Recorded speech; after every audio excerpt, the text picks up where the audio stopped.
Countdown. 5, 4, 3, 2, 1. Spread your wings and fly. God be with you.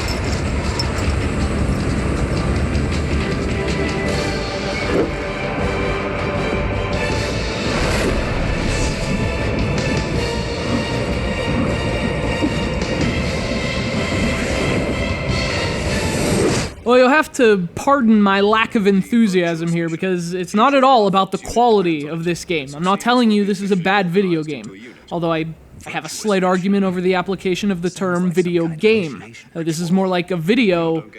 Stop there, and you'd be more accurate. So what exactly is this wonderful mission? Well, about 2 years ago, a certain Soviet scientist requested asylum in the West through one of our moles.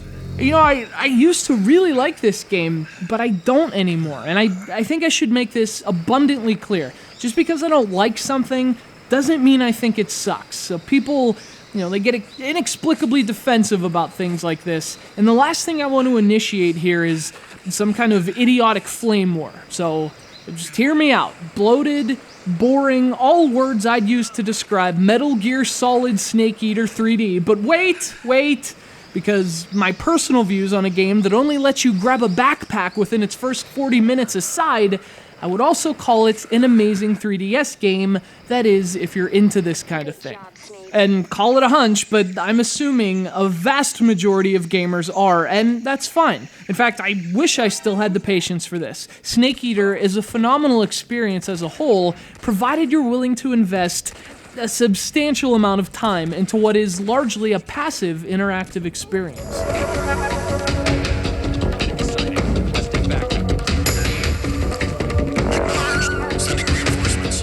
Now, I know I've been doing more editorializing up to this point than actual reviewing, and that's because I made this major realization about the evolution of my tastes in gaming when returning to Snake Eater on the 3DS. Now, that said, if you want a full review of Metal Gear Solid 3, we have that here on CGRundertow, and it should also please you to hear Snake's first mission on a Nintendo system in nearly a decade is a great one.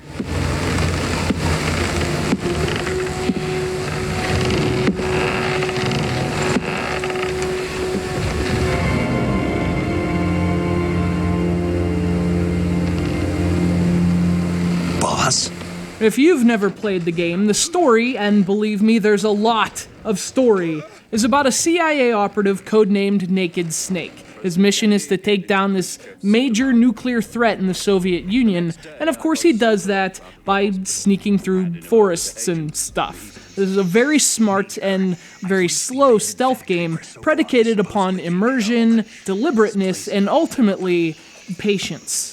But speaking more specifically about this 3DS version, this is a fantastic port. Snake Eater looks incredible on Nintendo's Portable, and its implementation of 3D visuals is among the best we've seen. Now, the problem, of course, is that the 3DS doesn't have a second analog stick, at least not a standard one, and obviously Snake Eater was designed to be played with one.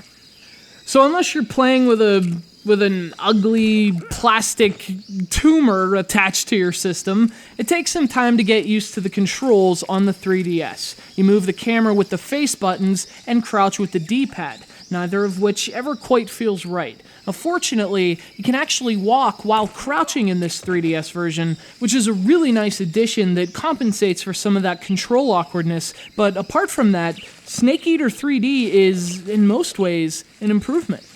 It's just that, I don't know, I guess I'm at a point in my life where games with such an overwhelming emphasis on story just aren't my thing anymore. But if you're fortunate enough to still be interested in watching Snake's story unfold, and occasionally being asked to participate, the legendary Snake Eater is even better in 3D.